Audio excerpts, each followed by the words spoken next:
In 1941, the United States owned more geography than readiness.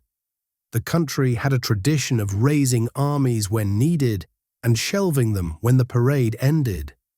That habit had survived the last war and the long peace, and by the time headlines darkened at the end of the decade, the armed forces were still a skeleton with good bones and too little flesh. The peacetime army was smaller than the militaries of nations already at war. The fleet was proud, but stretched thin from Samoa to the Atlantic ice. Factories were capable, but not yet convinced that speed mattered more than polish. The war would change all of this, but the first step was simply to admit it. A year before the harbour burned, the country had made a nervous promise to itself. In 1940, with Europe collapsing and newspapers printing photographs of lines of defeated men, Congress passed a peacetime draft, the first in American history. The selective service machinery clicked into place in towns where the largest institution had previously been the high school.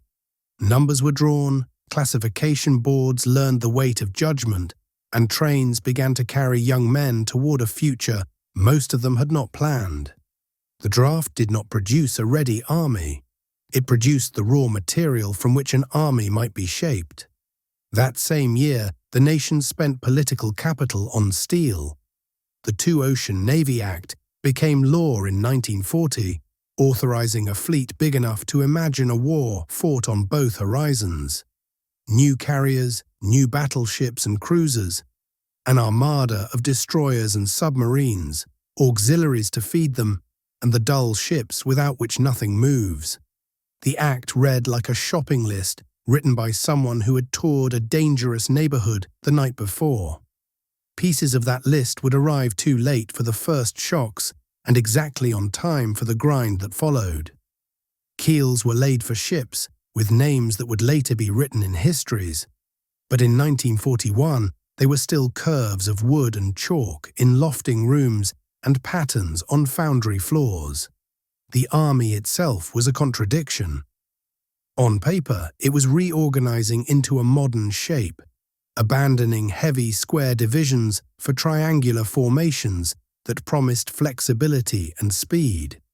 In practice, the units were mixtures of regulars, newly federalized National Guard regiments, and draftees learning which end of a rifle deserved respect. Commanders memorized tables of organization that looked sensible in lecture halls and hard on muddy roads. The General Headquarters, later Army Ground Forces, tried to pull doctrine out of the lessons of First World War trenches and the rumors of blitzkrieg. Maneuvers held in the Louisiana heat and the Carolinas attempted to teach generals and privates the same lesson. Movement beats position if you can keep your fuel and your nerve. Doctrine was in flux because the world was. There were officers who believed the tank was a cavalryman with a steel horse, and officers who believed it was artillery in motion. There were flyers who saw aircraft as long-range eyes, and others who saw them as fists. There were admirals who loved big guns, and admirals who believed the airplane had changed the ocean's grammar. The conversation was loud and necessary. A country that intends to fight a long war must be willing to argue with itself early and then stop arguing in time. The arguments did not fill warehouses. Equipment shortages were real and tedious. Torpedoes in the Navy's magazines possessed a flaw the enemy would not be kind enough to forgive. The sleek Mark 14, fitted with a magnetic and contact exploder that promised cleverness, had a habit of running too deep, detonating prematurely or failing to detonate at all. Submarine captains would spend the first year learning to distrust the weapon that made their boats more than cameras. Surface ships carried their own disappointments. Early anti-aircraft fits were light, radar sets were new, and fighter direction from ship to sky was a craft still being invented in real time. In armor, the Army faced a truth that arrived as rumor and then as certainty. The tanks available in 1941-42 were compromises, and some of those compromises were wearing out. The M2 and early M3 light tanks were fine against ideas and poor against guns. The M3 medium, called the Lee or Grant, depending on whose cupola perched where, offered a sponson-mounted main gun that made sense to draftsmen and trouble to crews in narrow lanes. The M4 Sherman would arrive as the year turned, bringing with it a balance of reliability, speed, and good enough firepower that would win many mornings and lose some afternoons. But in the beginning, armor units trained in vehicles that taught maintenance more than shock. Aircraft told another story of transition. The Army Air Forces had big dreams and not enough engines. The P-39 and P-40 were sturdy and brave in their pilots' hands, but struggled for breath at high altitudes. The B-17 existed in squadrons that looked impressive on paper and thin on the sky. The B-24 was a new creature, learning its own strengths. The B-25 and B-26 were fast and demanding teachers. The fighters that would one day own the air over Germany were drawings with engineers arguing over scoop sizes and superchargers. In the Pacific, naval aviation held the line with wildcats that clawed and refused to die, while their pilots learned to fight differently against an opponent whose airplane could outclimb and outturn, but not outthink for long. Thatch taught a weave. Radar would soon teach pilots to meet enemies at night. But early in the war, courage was asked to stand in for doctrine more often than was just. Training camps turned farmland into cities and cities into machines. Barracks appeared like crops. Parade grounds were carved from fields that had felt hooves, not boots. Rifle ranges took shape beside ponds where ducks had been surprised by nothing more than autumn before. The bottlenecks were not glamorous. There were not enough drill instructors one month and not enough boots the next. There were too few radios in some regiments and too many men who had never seen one up close. Trucks ran out of tires at the same time, tank transporters ran out of patience. An army in blueprint must become an army in motion, and between those states lies a nation of quartermasters. Sergeant Frank DeLuca learned the army by its smells. Oil on rifles, canvas in rain, mess tents brewing coffee, strong enough to make a man believe in himself for an hour. He drilled with men who had been automobile mechanics, farm boys, clerks, sign painters. He learned to march a mile without letting his mind leave his feet. He practiced fire and movement in scrub pine and sand, where the ground taught the lesson that cover is not a right. He watched an old sergeant show him how to fold a blanket so that it unfolded into sleep. He learned radio discipline from a corporal who could turn a map into a story. When tanks visited the camp for a demonstration, he allowed himself to imagine being near them someday, then reminded himself that walking armies win more often than they admit. Lilton Ben Carter discovered that flying is a language with rules that punish poor grammar. He met the airplane the way a student meets a stern professor. Checklists first, then habits, then instinct. Instrument hood time made him know the difference between trust and faith. Bombing runs over painted targets taught him that the nose wants to chase the heart, and the heart wants to chase the target, and only training makes the hand keep the airplane honest. The Norden sight was a marvel until turbulence made it ordinary. Formation flying transformed strangers into a moving architecture. At night he felt the world lift up to meet his landing gear. On mornings he felt it fall away so he could climb. He learned that fear is not an emergency unless you let it be. In Navy yards, ships multiplied like arguments in a crowded room. The men who drew frames on lofting floors and the women who riveted skins into curves had their own debates. Should the weld be doubled here? Do we trust this new alloy there? The answer increasingly was yes, because time would not permit otherwise. Dr. Robert Hale stood on a catwalk and watched a bomber grow from a naked spar into a creature with skin and voice. He learned that the metronome of a production line is not mere rhythm. It is a promise to the men waiting at the edge of a runway. At night he took the long way home through the plant just to hear the machines breathe. The Navy's re-education happened at sea and in forward tents. Battleships had been the currency of respect for a generation. Their captains knew distances, angles, and etiquette, like surgeons know anatomy. Carriers had been outsiders invited to the party on the strength of a few good speeches and some fleet problems that hinted at the future. In 1942, the carriers became hosts. The fleet invented a new organism, the Fast Carrier Task Force, a living ring of screening ships with the flat tops at their heart, protected and fed by a rhythm of launches and recoveries that turned daylight into a conveyor of strikes. Radar flickered on scopes like distant lightning learning to speak. Fighter directors discovered that a calm voice on a radio could multiply an interceptor's effectiveness. The science was raw, the results were immediate. On the surface, destroyers learned to be more than escorts. They became knife fighters by night and shepherds by day, flipping between ferocity and guardianship the way a good father flips between play and warning. Sonar pings became both comfort and challenge. Depth charge patterns matured from hope to craft. The early months, brutal along the East Coast, taught U.S. officers what the Royal Navy already knew. Convoy discipline is not cowardice, and an ocean must be organized to be survived. The appearance of small escort carriers in train with merchant ships looked ridiculous to people who thought war should be elegant. Sailors learned to love ridiculous when it kept them alive. The Marines took notebooks to beaches. Amphibious doctrine had been an American hobby between wars, tested in exercises that drew small headlines and large lessons. Now it needed to be a profession.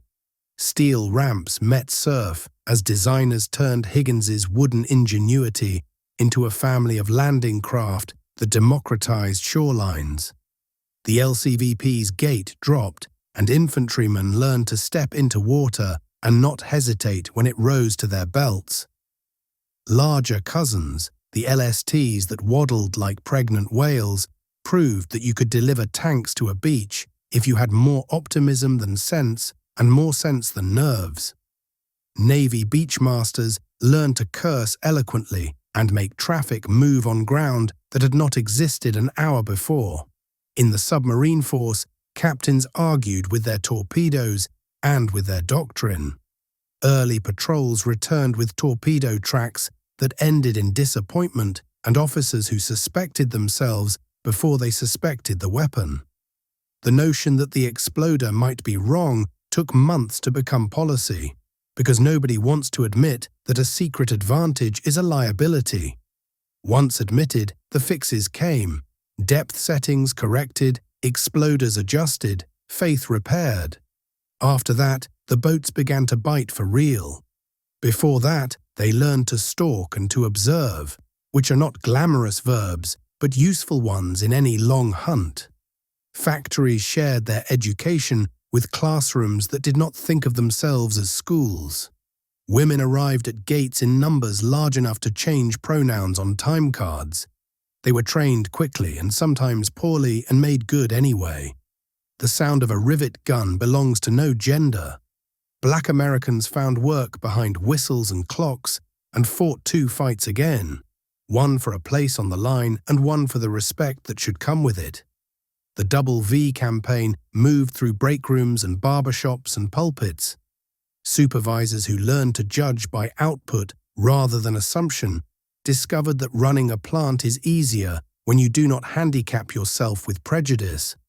The Army's equipment story is too often told as a list of disappointments redeemed later. In truth, it was a list of adequate tools taken up by men who learned to use them well enough.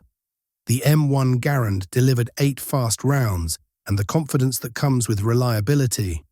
The Browning machine guns proved tireless in hands that kept them fed. The 105mm howitzer and the 155mm gun learned to speak a language of weight and arc that made infantry more than men with rifles. The bazooka crawled out of an idea and into squads' hands, a tube that leveled an argument with a tank. None of these things were perfect. All were better than nothing, and better than the enemy wanted them to be. Communications stitched doctrine to movement. Radios were too few and too fragile, and then just fragile, and then normal. Field telephones connected foxholes to company posts in webs that weather and shells tried to cut. At night, wiremen crawled like gardeners tending a vine that would be needed in the morning. Code talkers would soon bring a language to the air that the enemy could not pass. For now, brevity codes and discipline carried the load. Training instructed men to speak simply. War taught them to speak less and mean more. Medicine learned alongside everyone else. Aid stations appeared closer to the front. Medics learned to trust tourniquets when old teaching told them to hesitate. Blood moved faster than rumor. Evacuation became a system rather than an improvisation. Surgeons who had once counted appointments counted sutures, and then stopped counting and just worked. Field sanitation was preached, policed, rewarded, because more armies have been defeated by what they swallowed than by what they faced. The lesson is unromantic and eternal. Logistics made itself known by absence. A unit without trucks is a rumor. A ship without fuel is a hotel. A squad without ammunition is an argument in favor of retreat. Quartermasters learned to hate the word almost. The Army Service Forces built pipelines of paperwork and freight that would one day reach across oceans and then across continents. But in 1941-42, they were still clearing the first brush. Freight cars went missing, depots miscounted, requisitions vanished under stacks that grew like geological layers. Each failure taught a correction. Systems are taught by embarrassment. Training bottlenecks formed and were replaced by others, like rocks in a stream where water wears one down and finds the next. The problem in February was boots.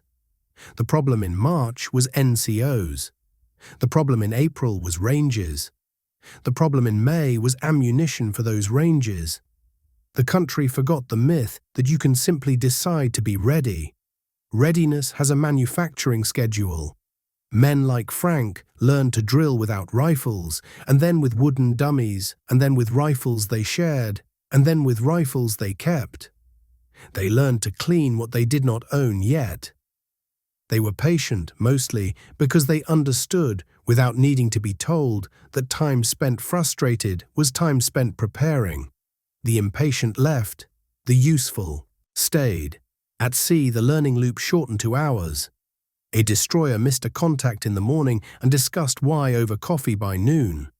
A carrier lost too many aircraft after a strike because recovery patterns were sloppy. And by next week, the deck crews moved like dancers who had practiced. Admirals who had once made speeches now made checklists. Captains who had once relished the arbitrary decision now relished the standard operating procedure. War punishes romance and rewards routine. The illusion of genius dissolves into the habit of competence. Radar moved from curiosity to necessity. Early sets hummed and lied, and then hummed and told partial truths, and then simply told truths.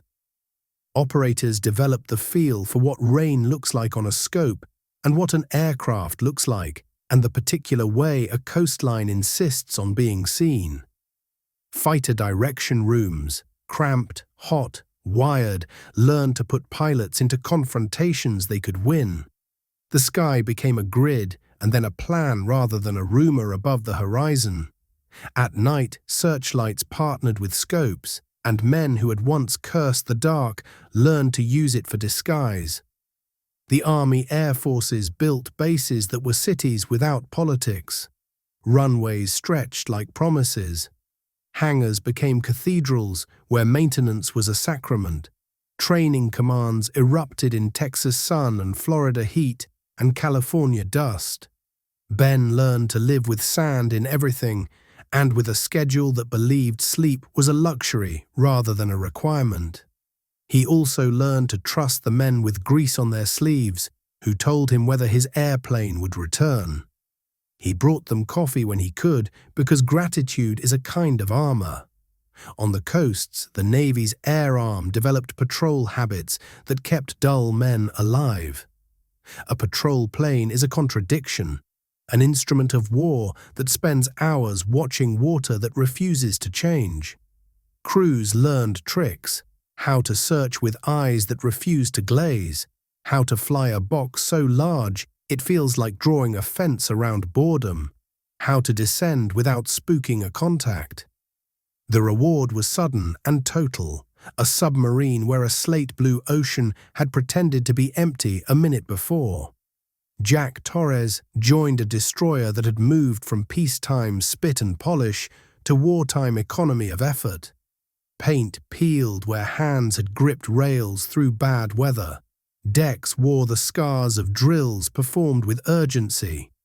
He learned his station in the radio room, and when general quarters sounded, he moved there without thinking.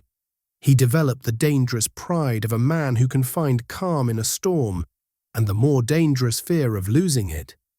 He listened to voices that he would never see, and assembled in his mind a picture of a battle from fragments of brevity. He treasured a cigarette after a watch like a monk, treasures silence after prayer. Anna Miller's desk told its own story of a military growing. The memos thickened. Acronyms multiplied like rabbits. New commands announced themselves to the world by sending too many carbon copies. She learned who to call to make a misaddressed crate find its destination. She learned which colonel would sign when a signature was needed and which captain would stall. She saw the words priority and expedite worn thin by overuse and knew when they still meant something. She found to her surprise that she loved the work, not because it was dramatic, but because it mattered. Aiko watched from a cramped office a branch of the service take shape around men who had been told at home that they did not belong. She processed papers that moved those men toward training and then toward units that would, in time, teach the country something about itself. She felt the contradiction daily, that her family lived behind wire while her typewriter sent other families' sons out to prove what should not have needed proving. She made peace with the contradiction by refusing to make peace with it. She did her job and she remembered. Even the small things were trains that would reach distant stations. The design of a canteen cup changed, and with it the way soldiers heated water and the time it took to be ready to move again. The shape of a haversack altered how much a man could carry without injuring himself before the enemy tried. The tread pattern on a truck tire decided whether a convoy would climb a wet hill at night or back down in shame. Nothing was without consequence. The war turned tinkerers into logisticians and hobbyists into experts. Around the edges of everything, the Navy's commerce with the merchant marine became a pact of endurance. Civilian captains, who had never contemplated sailing in formation, learned to love signal flags and blacked-out portholes. Radio operators took pleasure in silence. The men who cooked in galley kitchens learned that coffee is both fuel and medicine. When torpedoes found the weak spots, some found themselves in rafts under skies that did not care, and they lived because convoy escorts had learned the habit of turning back. Heroism is sometimes patience with a compass. The pace of improvement fooled even the men who made it. A system that had strained to provide enough rifles in 1941 discovered late in 1942 that it could argue about the proportion of mortars to machine guns as if it were a chef deciding on spice. The Navy that had scraped destroyers together for coastal convoys wrote doctrine for operating carrier groups halfway around the world, with replenishment at sea performed like sleight of hand. The Army Air Forces learned how to send bombers across weather systems and return most of them. And at debriefings, the crews complained about trivialities because the big things had gone right. The complaints were a luxury and a good sign. The enemy paid for the time the United States took to learn, but he also bought the seeds of his later loss. In the Atlantic, U-boat commanders who had cruised lit coasts began to die on darker seas. In the Pacific, carriers that had been counted by the handful became task forces counted by their assigns. On land, the divisions that had stumbled through maneuvers in the south discovered that North Africa would forgive some mistakes and punish others, and that learning in either case was mandatory. The movement from paper to battlefield was completed not by a single brilliant operation, but by 1,000 small corrections made by people who hated being wrong more than they loved being right. By the end of 1942, the Army and Navy of the United States were not what they had been in 1941. They were not finished. No army is finished until after the war ends and the lessons are written. But they had crossed a river. They possessed enough equipment to plan rather than merely react, enough trained leaders to command without flinching, enough doctrine to argue about nuances rather than basics, enough ships and aircraft to choose when to fight rather than merely where to bleed. The country had accepted that, for a time, excellence would be less important than adequacy repeated at scale. That acceptance, paradoxically, made excellence appear sooner than anyone expected. Frank's hands were calloused in new places. Ben's eyes were older in photographs. Jack's voice held a calm that his mother could hear even across a telephone line. Anna's fingers were stained with carbons and coffee. Aiko's pencils were short, and she kept them in a drawer as if they were medals. Robert slept badly because the factory never did. None of them believed they had done anything special. Most of them were wrong. Special is only a pattern of ordinary repeated past comfort. The Army and Navy of 1941 had been a blueprint pinned to a wall. The Army and Navy of late 1942 were a building with people in it and smoke curling from its chimneys. The doors opened and closed on schedules people could trust. The supply wagons arrived before thirst and hunger could organize an argument. The guns fired when triggers were pulled. Radios spoke across miles without insisting on their own drama. Planes lifted as planned and landed often enough to make planning honest. Ships sailed with escorts that believed in their work. An army in blueprint had become an army in motion. Blueprints have become boots. Now the ocean asks if the line can hold. The war's first geography in the Pacific was the Philippines. The islands were both promise and trap. An American commitment thousands of miles from California, garrisoned by a mix of U.S. regulars and Philippine scouts, led by a commander whose confidence was a strategy of its own. The plan on paper had two faces. One imagined a long defense on the main island of Luzon until a relief force could break through Japan's new perimeter. The other, quietly replacing the first as realities hardened, assumed that relief would not come soon, and that the job was to bleed the enemy and endure. When the first bombs fell on Clark Field hours after the attack on Pearl Harbor, the question ceased to be theoretical. The airfields were wrecked. Aircraft that had survived the morning on Oahu died under a Philippine sun. The enemy had the sky. The defense bent its thoughts toward the ground. The line retreated down the island's spine to the Bataan Peninsula, not because anyone wanted to concede the heart of Luzon, but because the peninsula could be turned into a funnel. The plan's new logic was brutal and clean. Trade space for time. Gather men where jungle and hills compress a larger army. Force the enemy to pay for every creek crossing and knuckle of ridge. Hold a pocket long enough for politicians and shipbuilders in distant rooms to conjure miracles. Soldiers who had trained on parade grounds learned the names of diseases faster than they learned some of their officers' first names. Malaria announced itself in fevers that came like weather. Dysentery kept men as weak as the water they feared and drank anyway. Rations thinned until they became stories told at night to make sleep come easier. Ammunition was counted in handfuls and then in guesses.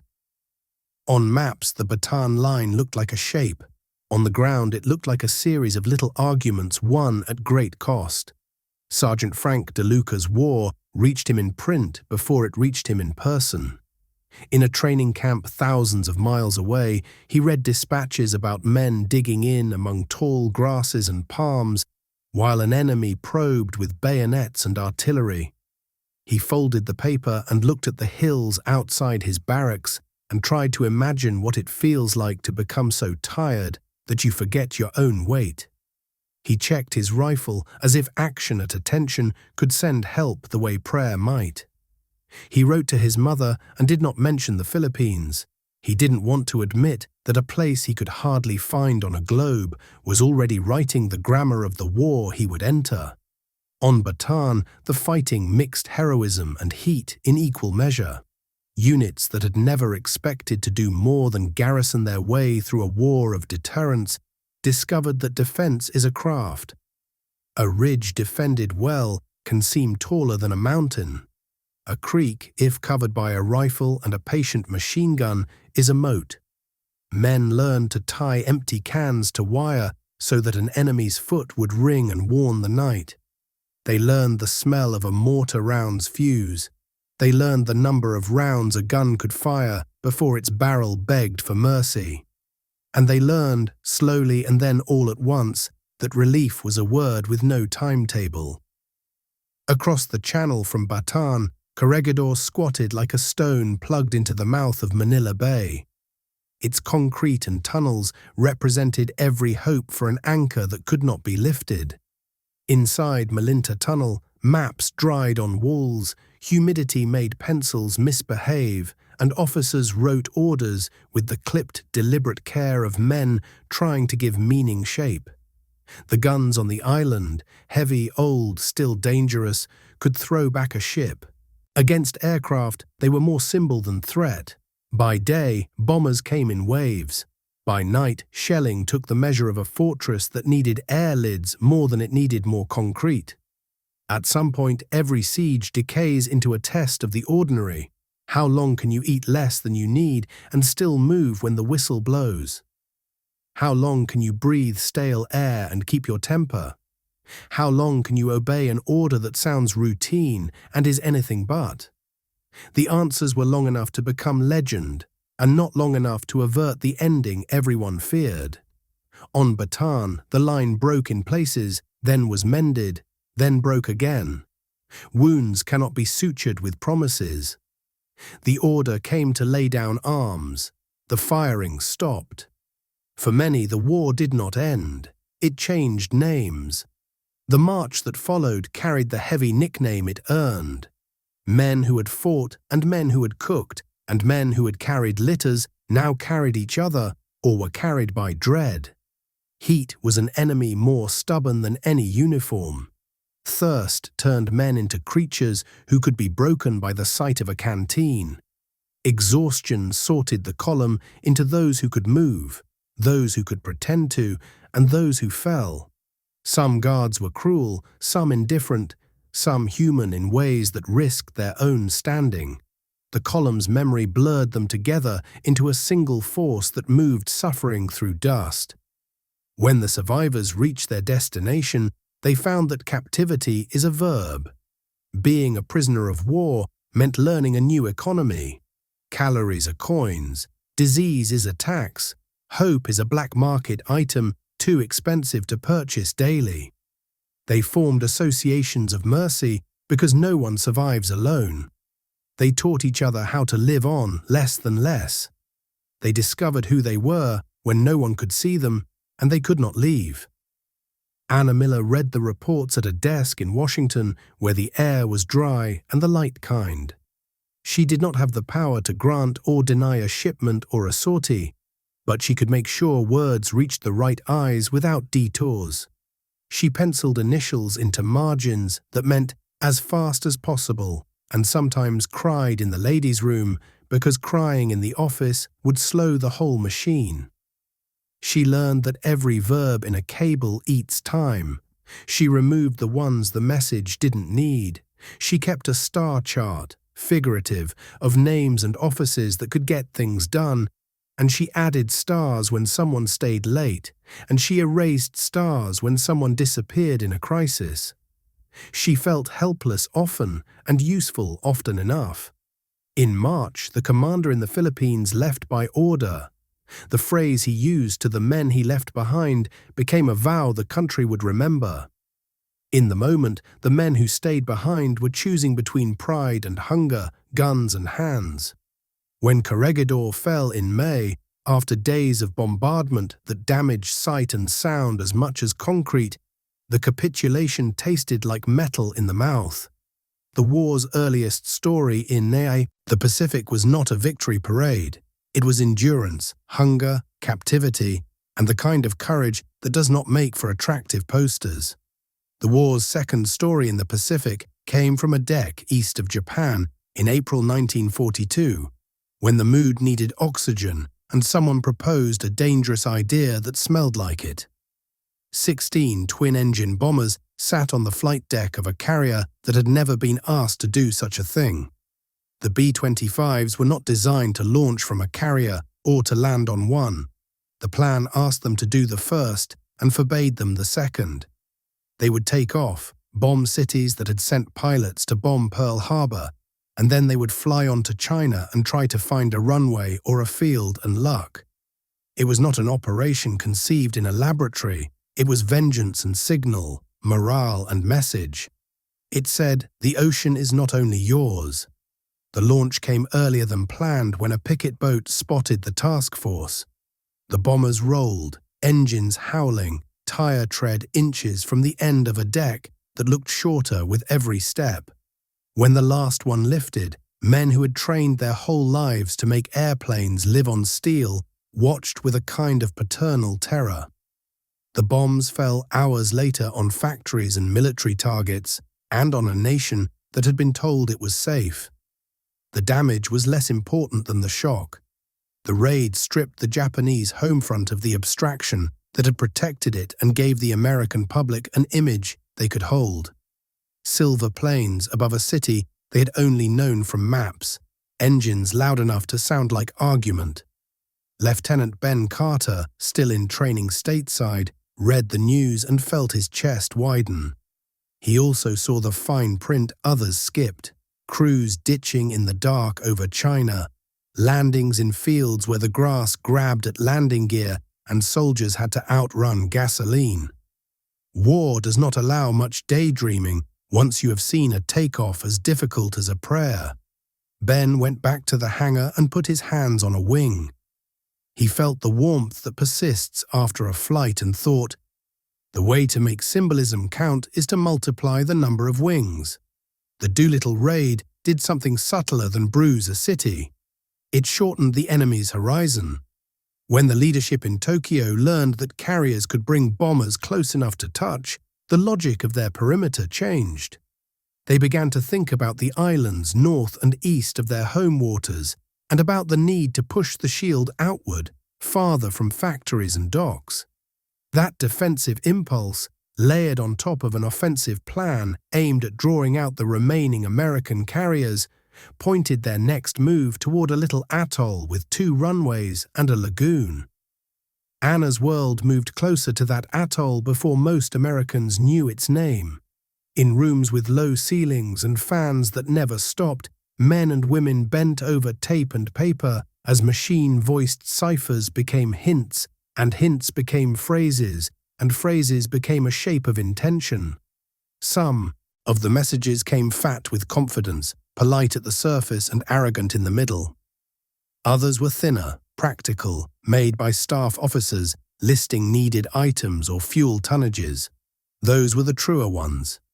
American codebreakers in Hawaii signaled a suspicion that a place called AF was about to become a battleground. Washington argued with itself about the meaning of letters. A trick was proposed: send an unencrypted note from Midway saying its water plant had failed. Then wait to see if AF asked for water in an enemy message. The trick worked. AF was Midway. Orders moved without drama when they mattered most. The American carriers, Enterprise and Hornet, and the bruised but quick-repaired Yorktown were directed to a spot northeast of Midway. Nimitz, a commander with a stoic face and a calculator's brain, gambled on reading an opponent's rhythm. He did not need to win the war in a day. He needed to remove enough of the enemy's striking power to change the arithmetic for months. He was outnumbered in carriers and aircraft quality in some categories, surpassed in the training hours of many enemy pilots. He had radar and a home field's refuel advantage. He had the element of surprise earned by breaking messages instead of hulls. Jack Torres transferred to a ship in the screen of a task force and found that the ocean felt different when you believed it knew your name. He listened to fighter direction nets and to navigators' calm voices that turned math into motion. He also listened to silence, because in a battle that would hinge on chance and weather, silence is a weapon. He memorized the call signs that would matter and hoped none of them would become the last names he would hear. Midway's morning began like most Pacific mornings, light arriving with the respect of a guest. Patrols lifted from the island's runways with search patterns that were both art and science. The first contacts were reported, ships and aircraft, where the ocean should have been empty. Midway's own air group, B-26s and torpedo-armed PBYs and level bombers not made for precision against moving ships, went out and threw themselves at targets because that's what happens when you are fighting near your home. The damage they inflicted was less than the lesson they offered. Pressure, even inefficient pressure, forces an enemy to think defensively, to delay, to lay a chance upon chance. Out at sea, American air groups launched from the carriers in packages shaped by guesswork pinned to codebreakers' confidence. Coordination was not the specialty of the moment. Pilots flew into a sky where timing and altitude and compass were supposed to be friends. Some of those friendships failed. Torpedo squadrons from Yorktown, Enterprise, and Hornet found themselves low and slow and alone in airspaces guarded by fighters and swept by anti-aircraft fire. They went in anyway. Their torpedoes, when they dropped, ran patterns inspired by good intentions and flawed devices. Many did not explode. The planes died in numbers that would make any historian pause. Their crews were not martyrs. They were professionals who performed their job at the edge of what courage can ask. The sacrifice cleared the sky's lower layers. Japanese combat air patrol, dragged down to sea level to kill torpedo planes, left the upper altitudes thinner than doctrine wished. It left the decks of the carriers below busy with bombs and fuel lines, rearming and refueling for the next strikes. It left the timing vulnerable to a coincidence that would, later, be called destiny, and in the moment, felt like a door suddenly opening. Dive bombers from Enterprise and Yorktown found gaps in clouds that were not supposed to be there, and then they found silhouettes that every pilot in the Pacific had drawn in the air in his imagination. Flat-decked predators, busy, careless for a moment, mortal. 4 carriers in 5 minutes. Luck or design? The question lives inside the retelling because the timing felt like fiction. It was designed to the extent that planning and code-breaking put American planes in the right quadrant at the right hour, designed to the extent that torpedo squadrons forced enemy fighters low. It was luck to the extent that clouds parted and a leader's last-minute course correction aimed eyes where opportunity waited. It was both. Dive bombers folded their wings like knives and cut. Bombs fell into hangar bays filled with fuel fumes and stacked ordnance. Akagi, Kaga, and Soryu erupted. Flames wrote temporary pillars. Men ran on decks that heaved with heat. Aerial photographs later made the damage look like geology, not mechanics. The ocean for a time wore a crown of smoke. Hiryu, the one carrier not yet turned into a wound, counterpunched. Her pilots found Yorktown and took from her the gift of flight twice in a day.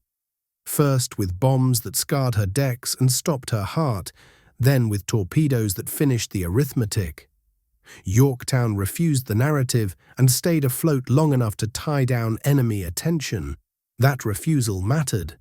Later destroyers would put shells into her because the sea will reclaim what men do not remove, and a submarine's torpedoes would complete the sea's claim. In the moment, Yorktown bought hours. American pilots flying back into the sun and the ache of exertion found Hiryu later and gave to her what had been given to the others. When the sun withdrew, the count was cruel in one direction. 4 Japanese fleet carriers burning or sunk, their air groups destroyed or stranded. The cost on the American side was bitter in the mouth. Yorktown mortally wounded, squadrons cut down, torpedo crews' courage spent without apparent return. But the strategic scale leaned so hard it threatened to tip the table. Japan had lost months it did not have to spare. It had lost trained aviators who could not be replaced quickly enough. It had lost the ability to choose the time and place of the next big question. On Midway's island, the airfield's coral still felt warm from landings and takeoffs. The men on that sandbar patted engines and hugged friends and lifted water that tasted like victory. The garrison had lived through a day that would become a word adults used to explain why the world changed in June. Some sat on boxes and stared at their hands. Some wrote letters that tried and failed to turn noise into narrative. A bulldozer pushed dirt where bomb craters pretended they were lakes. The lagoon lay quiet, as if it had not been a crossroads for a fleet. Back in Washington, Anna exhaled a breath she hadn't realized she was holding. She sent out summaries in language that never betrayed relief or triumph, only fact. But she allowed herself, tucked under the lamp at her desk, to feel a private surge. Numbers had been mastered by ideas. Signals had become strategy. She walked home that night under a sky indifferent to human arithmetic and looked up anyway. Jack listened on circuits that moved from panic to precision to the satisfied hum that follows success. He learned the names of men who would not be coming back and the ships that would. He understood something he could not explain.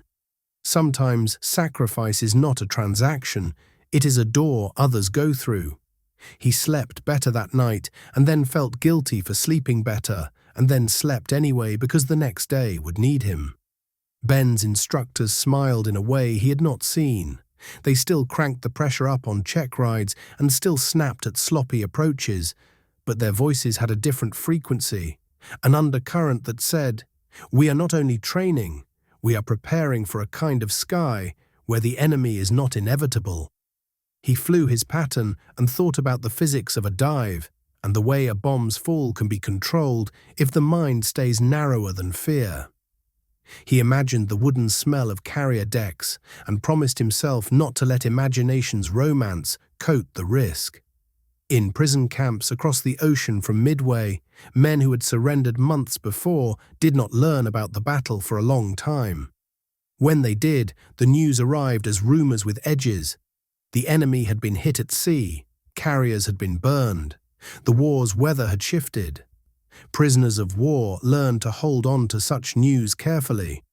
Like a piece of sugar you ration for a week to make mornings easier. In some camps, guards grew hungrier and shorter-tempered.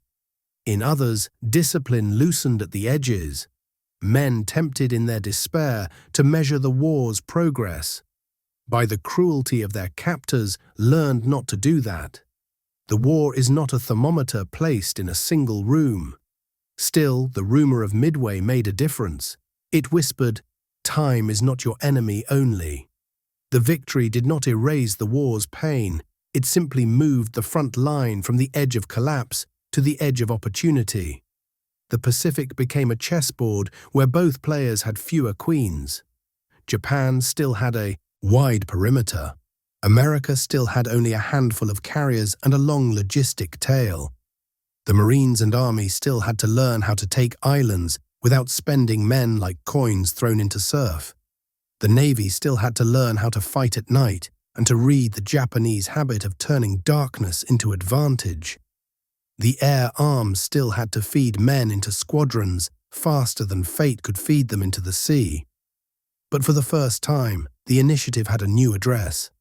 In August 1942, the war drew a line in the Solomon Islands and asked both sides to bleed on it until one of them stepped back. Guadalcanal by itself was almost an accident of timing, an unfinished Japanese airfield on a strip of jungle that, if completed, could threaten the long road to Australia and the supply lines that fed a continent-wide strategy. The decision to land Marines on that shoreline was not part of a long-anticipated plan. It was a choice made under the influence of Midway's momentum and the knowledge that opportunity rots if you leave it in the sun. The ships arrived under cloudy luck. The landing craft bit into sand.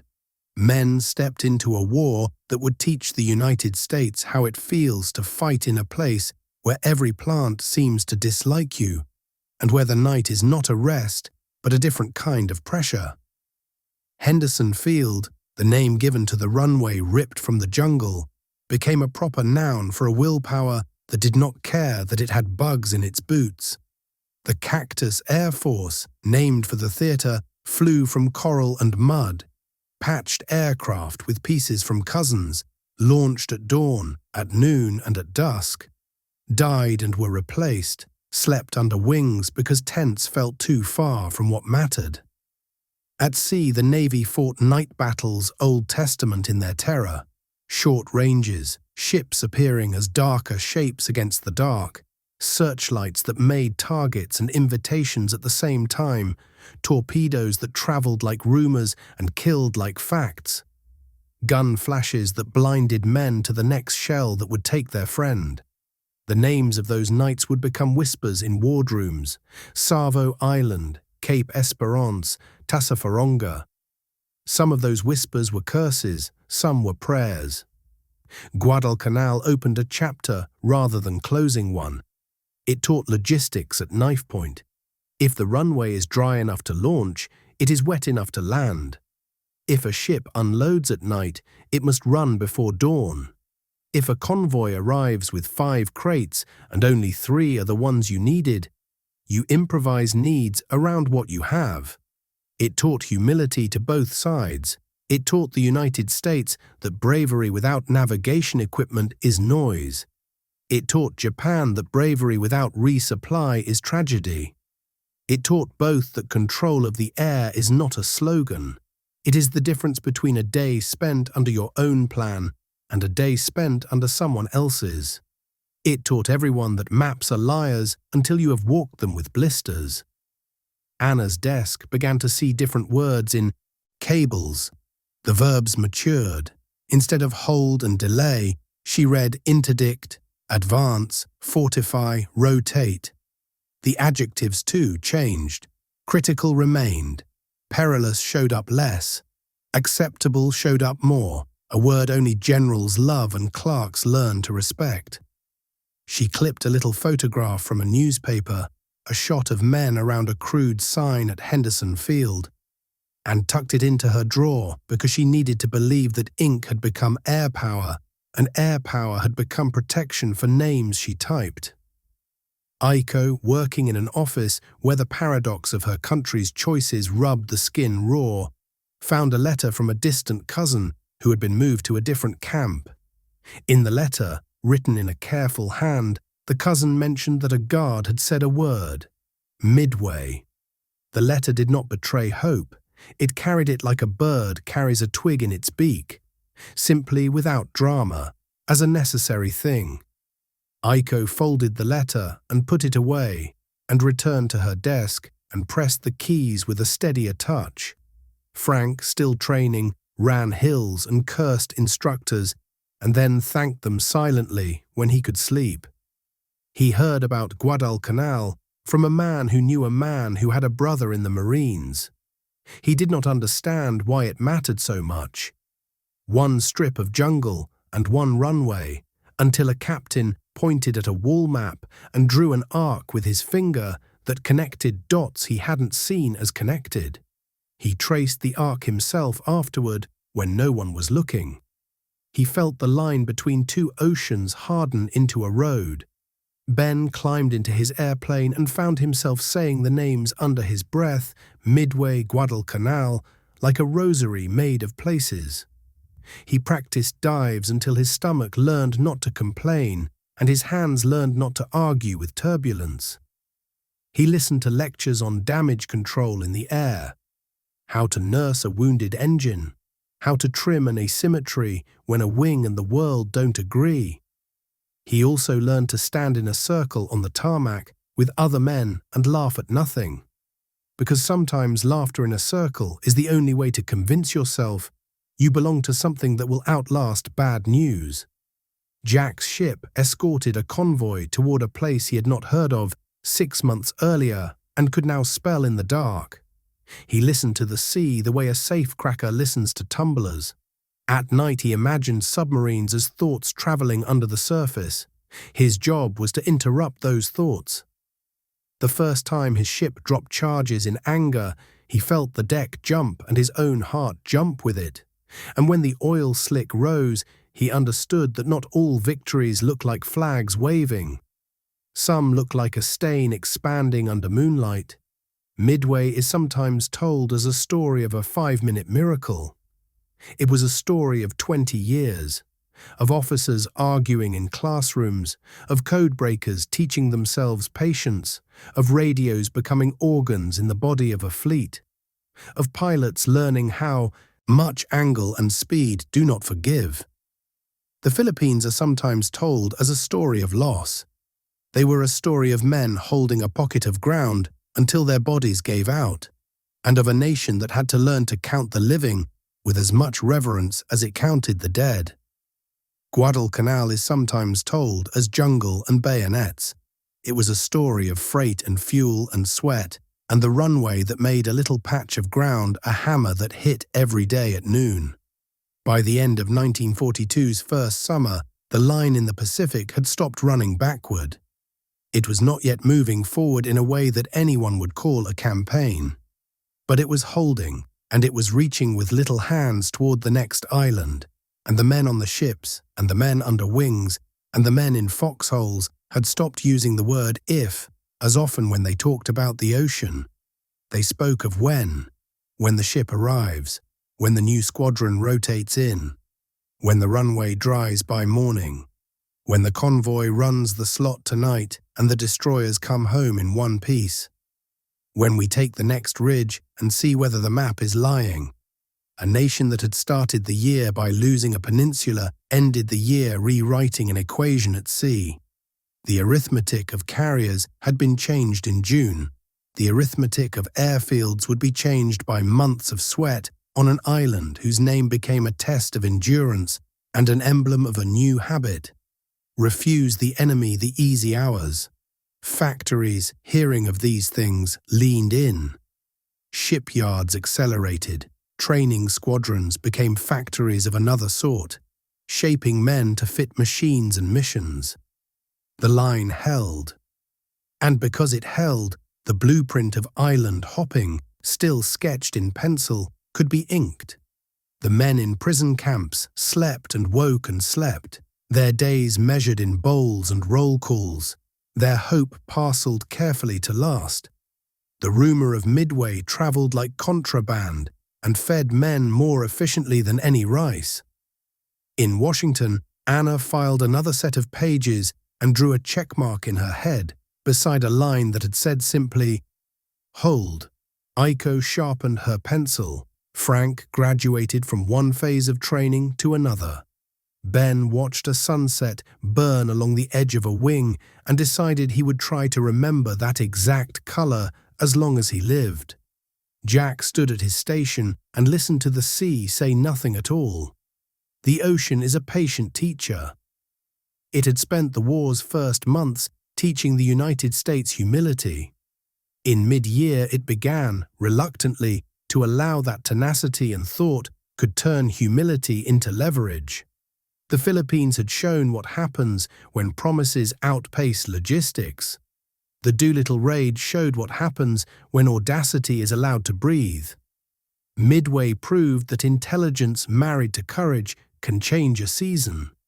Guadalcanal would show that persistence can turn a season into a year and then into a direction. The line held in the Pacific. Now a different map unfolded, and the arrows pointed toward an old continent with new rules. The first American footsteps in Europe did not tread on European soil at all. They splashed through Moroccan surf and crept into Algerian harbors under November weather that could ruin even the best timetable.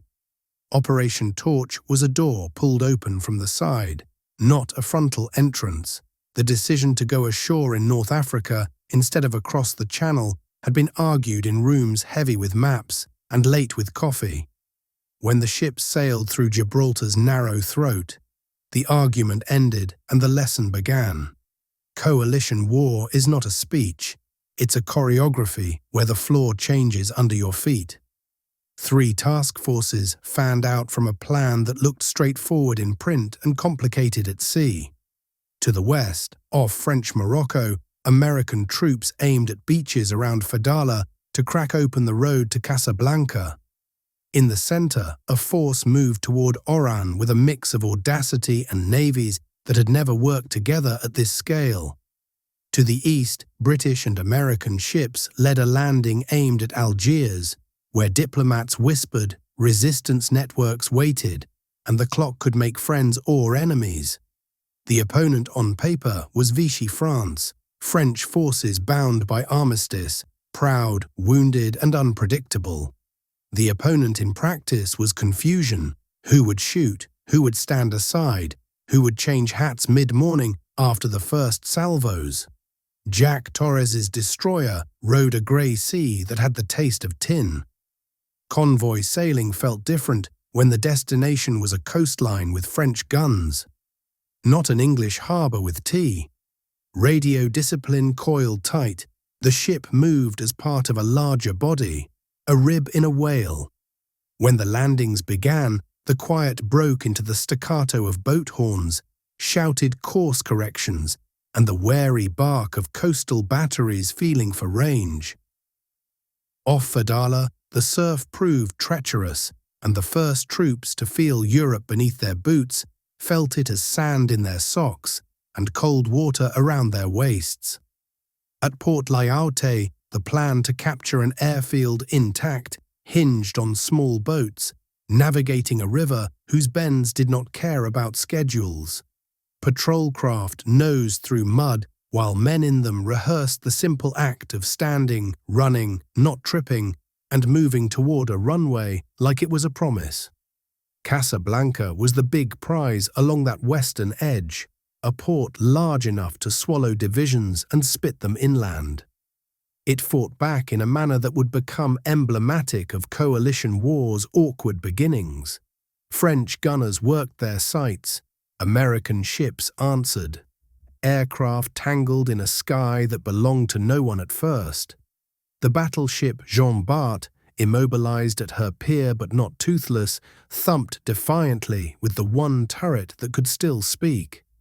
The noise of it, more than the damage, made everyone understand they were not landing on a stage set. By the end of 3 days, flags changed, deals were struck, and the guns fell silent under a political decision as much as a military one.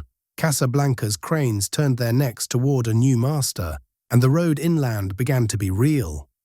In the center off Oran, landings at Arzew and Les Andaluses learned familiar amphibious truths anew. If a ramp sticks, a minute becomes an hour. If a beach exit clogs, a road becomes a parking lot. If a plan assumes perfect weather, a wind gust will lecture you about humility. When French batteries in the forts chose to fight, destroyers moved in, their decks awash with spray and adrenaline, and silenced them with the intimacy of naval gunfire at short range. The port itself, once entered, offered surprises that surged between absurd and deadly. A submarine chancing a run inside the harbour, a tugboat crew choosing to resist with a courage that merely ensured an obituary. Lessons appeared everywhere, even in small corners. A signalman on a pier learned to spell a new flag set because a French officer nodded once, and the next day the same officer nodded twice and then joined the other side without changing his coat. In the east, Algiers unfolded like a play that had too many writers. Months of negotiation had seeded contacts among French officers who believed the armistice with Germany had dishonored more than it protected. When the landings came, those officers acted, some boldly, some by simply standing aside until the wind shifted. The city woke to rumors, small arms fire, and the sight of ships anchored like punctuation marks on a coastline that had become a sentence. By evening, a ceasefire held, and the Americans and British were in charge of docks and streets they had never seen on a peacetime vacation. A political bargain in the days that followed installed Admiral François Darlan, a Vichy grandee, as the man of the hour. Within weeks, an assassin's bullet would end his hour and push General Henri Giraud forward. Eisenhower, who had sailed with orders and convictions and a talent for making enemies into colleagues, discovered that coalition command is mostly about making yesterday's controversy irrelevant to tomorrow's convoy. Frank DeLuca felt his boots hit African sand like an introduction. He had drilled for this. Disembark, find your bundle of gear, follow your platoon sergeant's voice through the rattle of a beach where every crate looks important and none is labeled for you. The air smelled of salt and strangers cooking, and the light fell at an angle that told him it was not home.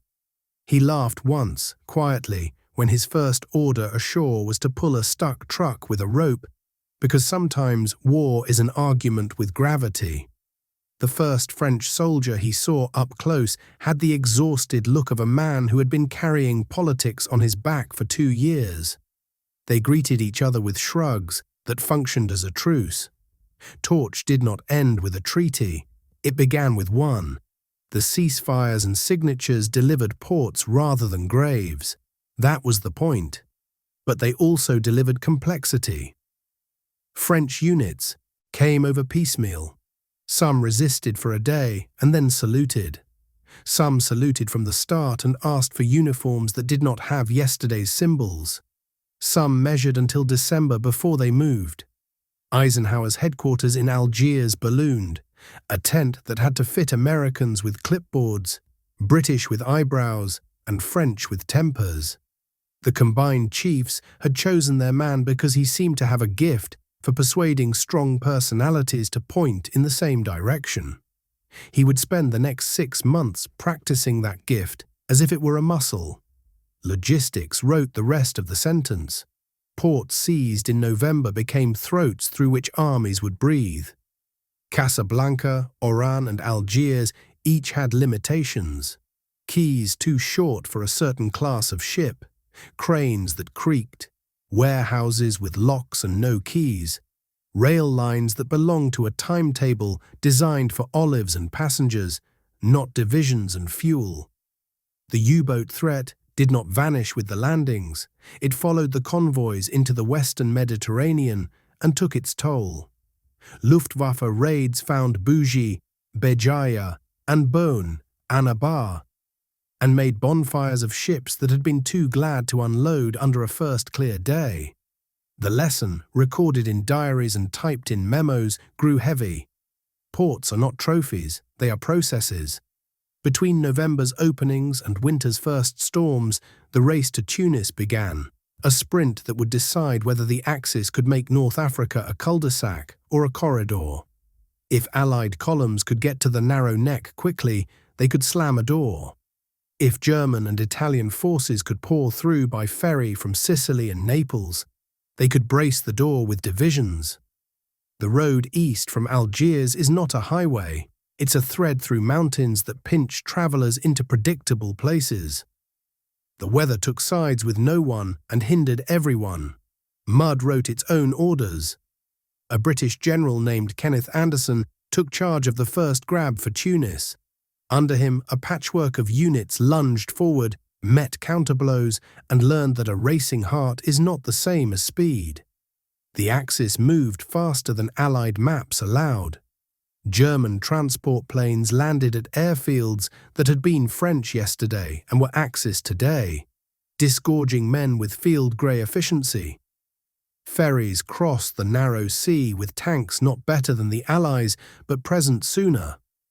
Rommel, retreating westward from El Alamein with an army that was not so much an army as a list of problems, reached a hand toward Tunisia. Kesselring, the Luftwaffe's senior man in the theatre, added air teeth to the hand. A line formed below the northern Atlas Mountains. It was temporary. Lines always are, but winter gave it a season. Ben Carter arrived in North Africa with a flying jacket that still smelled like stateside fuel. His group took over a dusty strip where the wind wanted to move runways and the tents argued back. The air war on that front was workmanlike and harsh. Bomber missions went after Tunis docks and rail yards, while fighters tried to sweep the sky clear of Messerschmitts that knew the hills better every day. The lesson arrived fast. You do not own the daytime just because you took off at dawn. Coordination improved as British airmen, veterans of the Desert War, introduced American squadrons to an idea Conyngham and Tedder had refined. Air power as a joint instrument, tasked through an air-ground headquarters that matched sorties to the day's ground fight rather than hoarding planes for prestige. It felt like humility to some Americans used to seeing airfields as monarchies. It felt like results by January. Winter hardened the new front. Names that had been towns on maps became weather reports in dispatches. Mejez El Bab, Teburba, Gafsa, Sbeitla. The Axis built a wall of counterattacks. The Allies answered with new regiments every week, each carrying a little more competence than the last. The mood in Allied headquarters oscillated between ambition and patience. Eisenhower, seeing his first theatre command turn into a tutorial, wrote notes in his own hand that tried to turn discomfort into doctrine.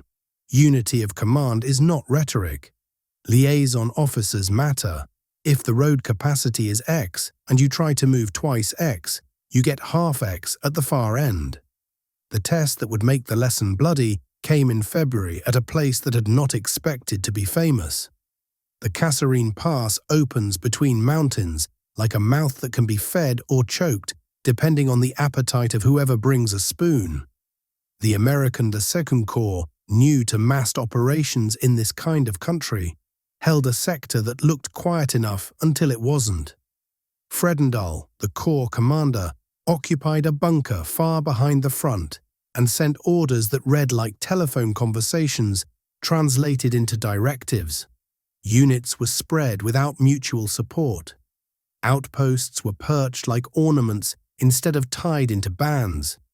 The Germans, with 10th and 21st Panzer Divisions and a mind hungry for openings, hit where the seams showed. Frank's platoon heard the battle before it saw it, the repeated punctuation of guns that spoke in a different accent, the clatter of tracked vehicles on rock. Sidi Bou Zid and then Sbeitla fell into Axis hands with a speed that shamed every staff study written the previous month. German tanks, used like fists, hit American positions that did not understand where to grip and where to give. The younger officers' courage did not hide the older officers' uncertainty. Men who had drilled on American flats discovered what it felt like to have an enemy on both flanks and nothing behind you but dust, and the hope that someone would say, "Withdraw," in time. When orders did come, they sometimes contradicted themselves. Frank learned a lesson nobody chooses. A disciplined retreat is not a defeat. It's the down payment on a better day. Kasserine itself became a name that made stomachs twist. The pass saw troops pushed back, regroup and get pushed again. Supply columns, threaded through the same bottlenecks as battalions, found themselves playing dice with Stuka dives and roadblocks thrown up by men with limited English and less patience. A battery commander swore out loud and then moved his guns anyway, putting steel where it could speak to a ridge. Engineers blew culverts on their way out and then arrived at the next bridge to discover the signs were wrong and the charges absent. On some ridgelines, companies held because a captain died in a way that made the next man in line decide not to move. In others, companies broke because nobody had taught them yet what it meant to hold when every fact said go. The Germans learned something too, as they always did when they won. That tactical success is not strategy. That fuel drums do not materialize because a map says the plan is good. That the Allied line bends without breaking when enough air power points south and enough artillery points north. The counterblow, when it came, mixed British discipline with American temper. The pass did not become a gate, it became a milepost. Out of Kasserine's echo came reorganization. Eisenhower, who preferred persuasion to purges, acted. Fredendall was moved out, Patton was moved in. With him came Bradley, a quieter man with a pencil that made corps and divisions sane.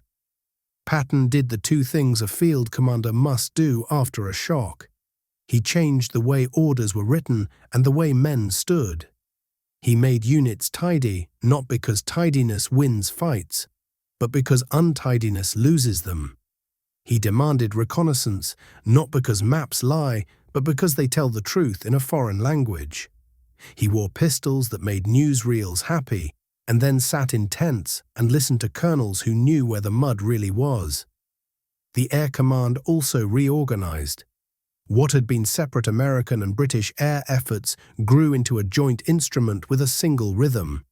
The Northwest African Air Forces under Tedder's strategy and Conningham's execution, with Sparts and Doolittle commanding American components that learned to think in terms of interdiction, close support, and strategic reach as parts of the same symphony. Ground commanders learned to ask for effects rather than sorties. Pilots learned that a road choked with enemy trucks is happier in a fighter-bomber's sights than a grid square politely requested by a headquarters that has not seen the ground since last week. Anna's desk saw these changes as new letterheads and fewer duplicate memos. The streamlining made her smile in a way only a clerk understands. One directive instead of 3 means one fewer chance for a sergeant in a tent to get confused at dusk. She typed orders for the reorientation of supply dumps, for the concentration of medical units forward, for the allocation of scarce transport aircraft to the roads that needed them most. She learned to recognize the handwriting of a general who had started out as an engineer and wrote, like a man who wanted bridges built yesterday. Iko, far from the ridgelines, kept moving paper for men who would soon fight in Italy with a number on their shoulder that would become legend. In North Africa's present, she read about French units, now free, moving with a vigor that surprised even themselves, about Moroccan Goumiers in the mountains, teaching American soldiers what it means to look at rock and see a road. She absorbed, through the language of orders and after-action reports, a moral. You can turn an army after it stumbles if you admit the stumble and teach from it without humiliation.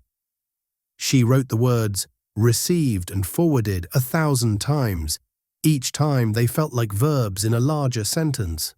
Robert Hale watched from the factory catwalk as his plant learned that North Africa consumed trucks faster than anyone had promised. North African rain and dust made liars of optimistic maintenance tables. Shock absorbers died like soldiers in a bad plan. He pushed a rush order for leaf springs and cursed the way a supply chain can pretend it is a highway when it is a dirt road with ruts. He hung a map of the Atlas Mountains on the wall, not because a Michigan factory needed to know where they were, but because he wanted his crews to see the shapes their bolts were climbing. By March, the campaign's course swung under a new hand. Montgomery's 8th Army, having broken the Axis at Alamein and chased them across Libya, arrived along Tunisia's southern edge and found the Mareth Line in their path, a French-built belt of fortifications that had once been meant to keep Italians out and now sheltered Germans and Italians from British. In the north, Long Stop Hill and the Medjez El Bab approaches taught Americans and British alike that winter in North Africa can look and feel like Europe. Mud that sucks at boots, visibility that sits in your lap, hills that must be walked into possession. In the south, the Mareth Line cracked under a combined pressure that mixed frontal artillery with a turning movement through ground most maps would have called impassable. Coalition war at its best is an algebra of strengths. The Tunisian campaign matured into a chokehold by April. Axis forces, commanded by Arnim under Kesselring's shadow and with Rommel evacuated, consolidated around Tunis and Bizerta. Their supply line was an umbilical cord across the Sicilian narrows that Allied air and sea power began to soar through daily. Allied artillery stood wheel hub deep in mud and fired until barrels needed rest. Allied fighter bombers owned daylight, so Axis columns moved at night and prayed. The Allied plan, never as neat as a chalkboard, but finally as relentless as a factory, called for closing in from north and south, pinching until units had choices only between capture and burial. Ben flew missions where the sky became a workplace. He learned the difference between flak that means stay high and flak that means whatever you're doing is working. He watched the docks at Tunis disappear in smoke and then reappear as labourers whose accents he could not hear cleared wreckage under orders he could only imagine. He watched a column in a valley scatter like ants under the whip crack of cannon and rockets, and then gather itself, a demonstration that courage exists on both sides and looks the same at a distance. He came home once with holes in the tail that his crew counted as if they were freckles. He shook a crew chief's hand and realized he had grease on his own palm from helping, a superstition that felt like a pact. Frank carried the weight of Kasserine even as his unit began to move with a new tightness. Patton's insistence on rehearsals turned into habits at the small unit level. Platoons learned to peel back under pressure. Companies learned to lend each other a squad without losing their own shape. Battalion headquarters learned to draw lines on maps that did not get their men killed. He learned to love artillery like a brother he had misunderstood. The way a timed barrage could turn a hill into a place he could live. The way a smoke mission could make death let go of his collar for 5 minutes.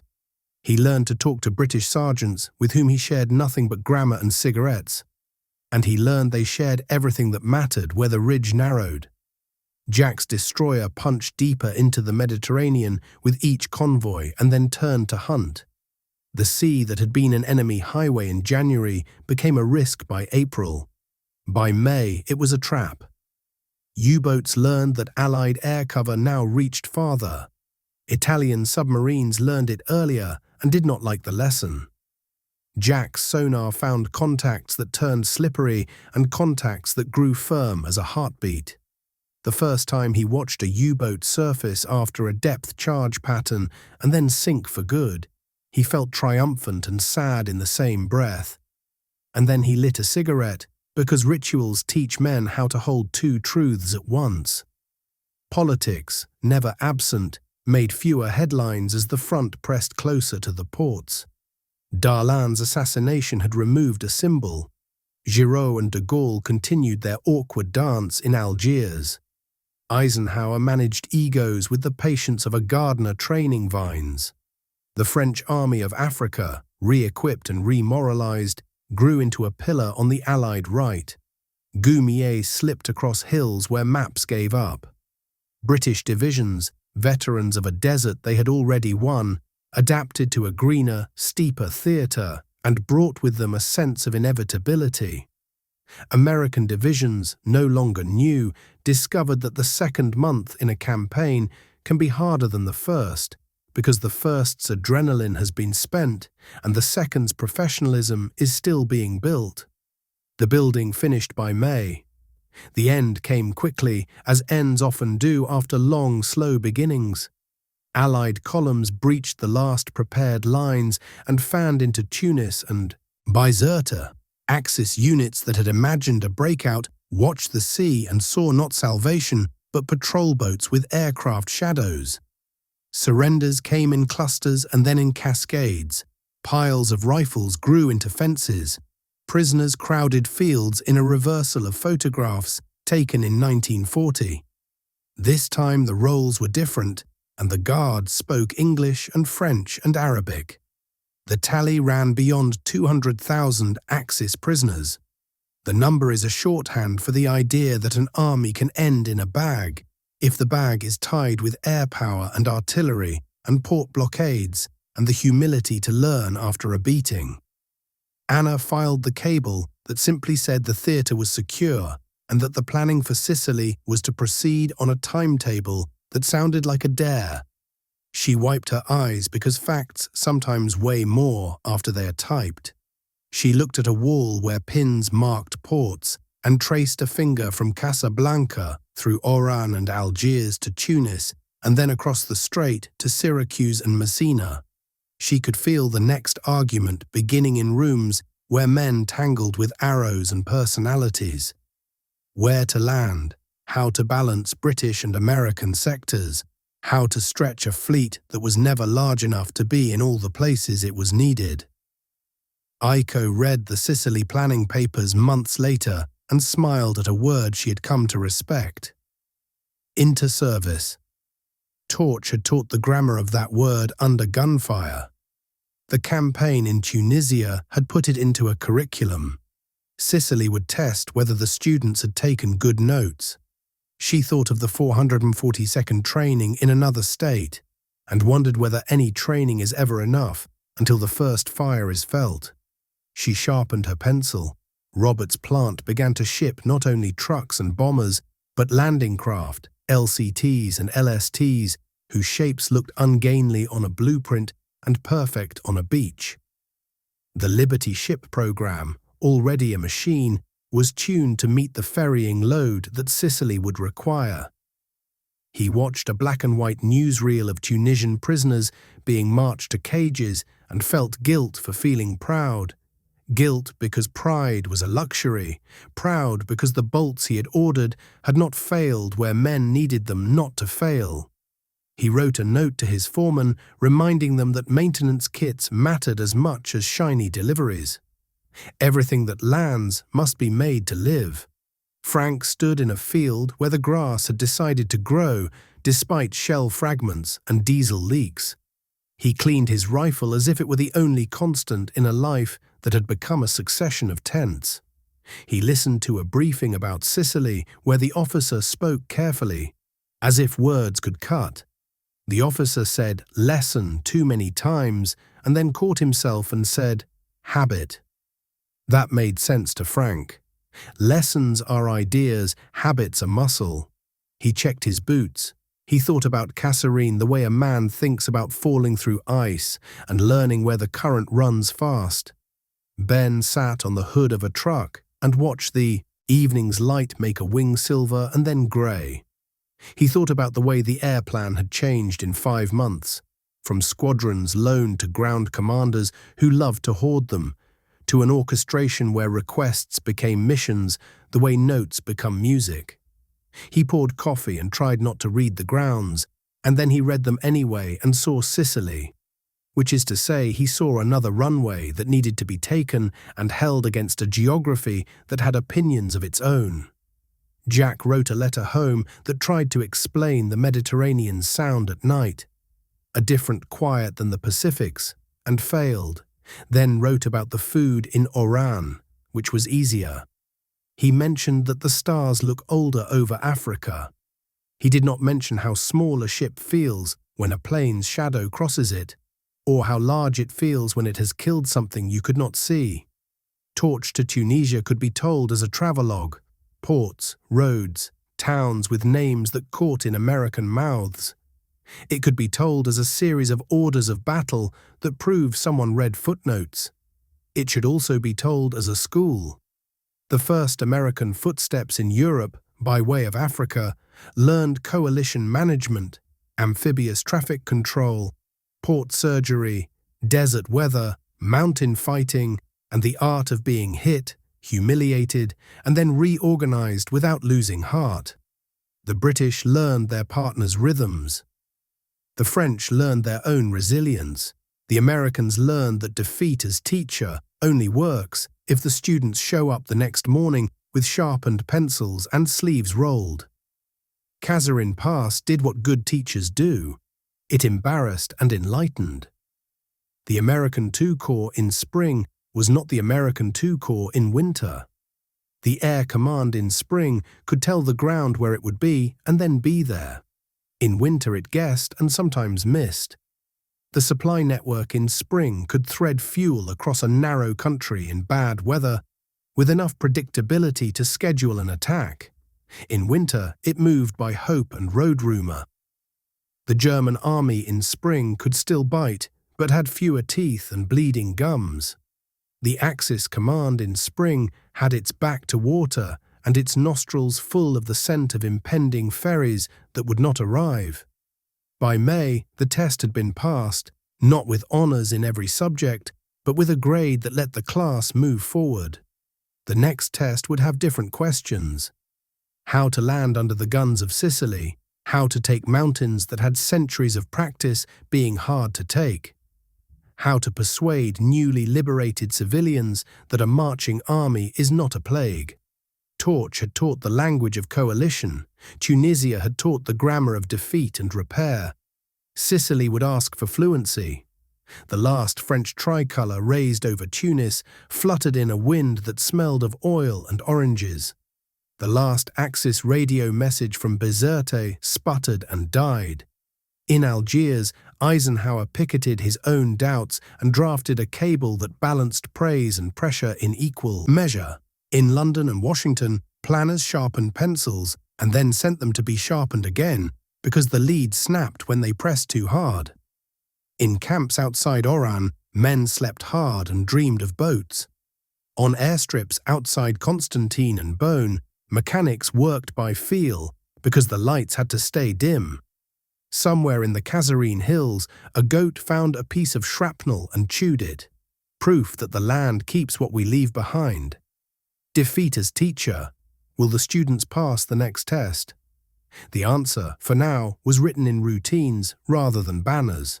Convoys that left on time, orders that matched supplies, liaison officers who knew first names, pilots who found the grid square when a battalion commander whispered into a handset, sergeants who made a line out of men who had known only circles. The classroom had been harsh and honest. The class was ready for Sicily because it knew it wasn't, which is the healthiest knowledge an army can carry. North Africa closed like a door stopped from slamming. The echoes left behind were embarrassments turned into instructions and victories turned into obligations. Ahead lay an island shaped like a triangle and a peninsula shaped like a boot, and beyond them a continent whose roads would bear American footsteps, less like experiments and more like a march. The first steps had been uncertain, and they had mattered for that reason as much as for the ground they gained.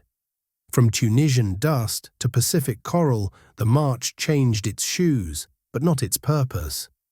Guadalcanal did not look like the kind of place a nation would argue with history over. The island was green, the heat casual in its cruelty. The insects credentialed in ways no medical officer wanted to study. But a half-finished runway on its northern edge, flat coral carved from jungle, framed by palm and mangrove, made it necessary. Japanese engineers had been grading it to extend a shadow across the sea lanes to Australia.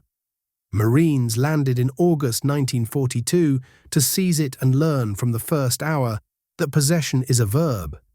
They called it Henderson Field, after a pilot lost at Midway, giving the runway a name that sounded like stubbornness. An airstrip controls not only air, It controls time. Every morning on Guadalcanal was a clock. Could the Seabees and infantry keep the runway firm against rain and shelling and the sullen ambition of grass? Could the Cactus Air Force, fighters and dive bombers that came and went like a tide, lift in time to meet raids that crawled over the horizon, a string of silver beads in a too bright sky? Could supply ships close and unload before the sundown ritual, the Tokyo Express of destroyers roaring down the slot? Made the water dangerous again. Henderson made every day a deadline. The grind began immediately and never eased. Marines dug foxholes, then widened them into lives. They learned the sound of incoming artillery as a flavor rather than a pitch. They learned that a night on Guadalcanal could contain 10 separate wars. A patrol finding itself, a sniper choosing a tree, a line on a map refusing to stay straight. A flare painting everything in white and shadow while men tried to remember whether moving was wiser than stillness.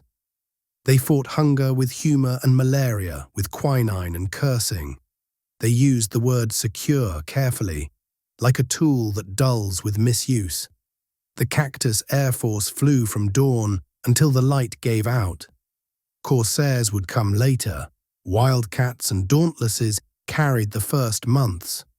The runway absorbed bombs like insults and answered with takeoffs that shook the teeth of men in slit trenches.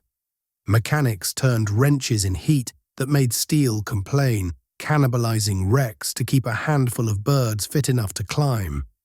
Pilots learned the local weather's meanness, the way squalls could become traps and sunshafts could point like fingers at a plane that needed anonymity. They also learned a habit they would carry across the Pacific. Fly, land, refuel, fly again. Repeat until the day has no more hours to give. At sea, the campaign became a series of night arguments written in searchlight and silhouette. The United States Navy knew how to fight by day with doctrine and maneuver. The Imperial Japanese Navy had trained for night as a profession. Cruisers and destroyers clashed in waters where the chart seemed to list wrecks as landmarks. Iron Bottom Sound earned its name one hold hull at a time. Savo Island in August was a lesson paid for with cruisers and shame. The enemy's torpedoes, long-legged, fast, reliable, punished formations that did not yet understand how darkness multiplies errors. Later fights, Cape Esperance in October, the naval battle of Guadalcanal in November, Tassafaronga, showed progress and pain in equal measure. Destroyer captains on both sides discovered that a night at 30 knots is a theology. Searchlights made targets and invitations. Radar, new and not yet trusted, spoke truths that some officers believed late and then believed forever. The battles were decided by angles and nerve, by who turned first and who turned last, by who guessed right about the speed of a ship they could only hear. Jack Torres stood in a radio room that pulsed with urgency and salt. He copied bearings, relayed fighter directions, listened to the clipped voices of men who had trained themselves to place calm between syllables. He learned the shape of a destroyer's sprint, the deck tilting under acceleration, the sudden choir of metal that accompanies a hard turn. The moment when torpedo racks clack and the world narrows to a line in water no thicker than a thought. He tasted smoke that wasn't his. He slept in slices and dreamed in fragments. Searchlight beams that never stopped moving, voices that never reached names. On the island, Henderson Field refused to die and so forced the enemy to try again from the sea and the hills. Counterattacks came at night in waves that broke and reformed, led by officers whose maps told them the airstrip could be taken with a strong push and whose bodies learned otherwise in the dark. The names became liturgy: Tenaru, Edson's Ridge, later called Bloody Ridge, Matanikau. Lines bent, lines held. A Marine lying in mud could feel the big guns offshore speak through the ground and know he was not alone. Army units rotated in to share the fight and the fevers. The runway kept sending up aircraft, like a man keeps sending up prayers, stubbornly, daily, whether he thinks anyone is listening or not. Guadalcanal taught logistics in a voice that did not accept excuses. If a ship unloaded at night, it needed to leave before dawn or wear its cargo as a funeral wreath. If a pallet of aviation fuel fell in the wrong place, it could become a decision. If a crate of machine gun belts failed to arrive, the airfield felt it at noon and the ridges felt it at 2. The jungle ate boots and patience. The sea ate hulls and plans. The men ate whatever arrived and did not ask what it had been called in a previous life. The campaign did not end with a trumpet. It tapered as the enemy's capacity thinned. By February 1943, the Japanese evacuated their best troops and left disease to evacuate the rest. The island belonged to the runway, and the runway to the men who had lived long enough to see it quiet. The grind at Guadalcanal was more than a chapter. It was a method. Every decision thereafter carried its fingerprints. When planners drew lines toward Tarawa in late 1943, they carried Henderson Field's algebra with them. Airfields as anchors, convoys as arteries, fighter cover as oxygen. They also carried new hardware and habits, more landing craft, better naval gunfire routines, a maturing respect for radar, improved coordination between ships and shore, and a deeper understanding that the first hour ashore is the hour that determines whether a day can be saved. Tarawa's map looked simple. A low atoll in the Gilberts, a main island called Betio, an airstrip, a lagoon, a line of Japanese fortifications sunk into coral and coconut log as if a bunker could grow from the ground like a tree. The simplicity lied. The tide lied too. Charts and calculations promised a depth that landing craft could tolerate. On the morning of the assault, the ocean declined to cooperate. Higgins' boats ground their bellies on reefs hundreds of yards from the beach, and Marines, heavy with gear and purpose, stepped into chest-deep water under machine gun arcs, as if walking into an argument that would not give them time to speak. The first hour ashore wrote a ledger in blood. Amphibious doctrine, tested and refined since the 1930s by officers who thought carefully and experimented faithfully, now found out what the enemy had been doing with its time, building positions that interlocked and refused to be bullied by bombardment alone. Pre-assault shelling had been heavy. Too much had missed concrete and nerves. The first waves reached sand, and seawall in disorder, courage their only organization. Casualties stacked against obstacles designed to make bodies into lessons. Men tore at barbed wire with hands because cutters were underwater or lost. A flamethrower, when it arrived, lit bunkers like unkind sermons and cleared 10 yards at a time. Engineers fought with satchel charges as if they were shields. Officers shouted not to inspire, but to be heard over water and fear. Frank DeLuca came ashore in a world that did not respect names or rank. He kneeled behind a broken coconut log and found that the log did not care for either army. He learned the strange intimacy of an atoll fight, enemies close enough to smell, distances measured in the number of breaths it took to cross them, cover that offered protection because luck decided to be generous. He crawled with a satchel charge toward a slit in a bunker that looked like an accusatory eye and felt his body acting like it belonged to someone else who had made a less complicated life choice. When the charge went in and the bunker sighed and stopped shooting, he gagged at the smell and told himself to keep moving, because stopping meant counting, and counting meant thinking. And thinking meant a different kind of danger. Naval gunfire tried to write an ending from offshore. Destroyers came in so close they could count individual palm trunks through their binoculars. Spotters corrected rounds by shouting at the radio like it owed them rent. Tanks that had made it to beach crawled along seawalls where the word defilade ceased to be theoretical. Communication improved through sheer persistence. Runners who could swim better than radios could transmit, radios that worked long enough to whisper coordinates before salt or shrapnel muted them. Airstrikes dove in and stitched arcs across positions that had learned to crouch. The lagoon turned red in places. The battle, predicted to take a couple of days, compressed its horror into hours that felt longer than weeks, and then, just as suddenly, began to give. Every yard learned the next yard. The atoll, meant to be a statement of Japanese determination, became instead a syllabus of American correction. Seabees cut channels through reef for the next invasion. LSTs, the ungainly beautiful boats that could vomit tanks onto beaches, received new instructions about tides and timetables.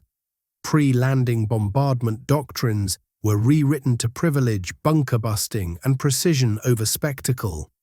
Amphibious tractors, Amtraks, proved their worth in water that punished wheels.